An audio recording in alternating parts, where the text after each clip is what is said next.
இங்க பாருங்க, இது ஹையர் மாடல் போர்டு. இந்த போர்டில் ஃபால்ட் நாங்கள் கிளியர் பண்ணிட்டோம்.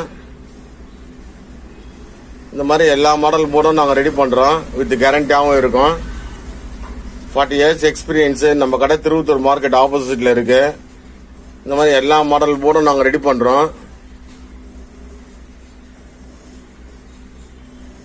எடுத்துன்னு வாங்க, பக்காவாக சேர்ந்து வந்துடுவோம். ஒரு 10 நிமிஷம் ஒரு கால் ஹவர்லேயே பக்காவாக ரெடி ஆகிட்டோம். வித் கேரண்டியாகவும் இருக்கும். பாய்.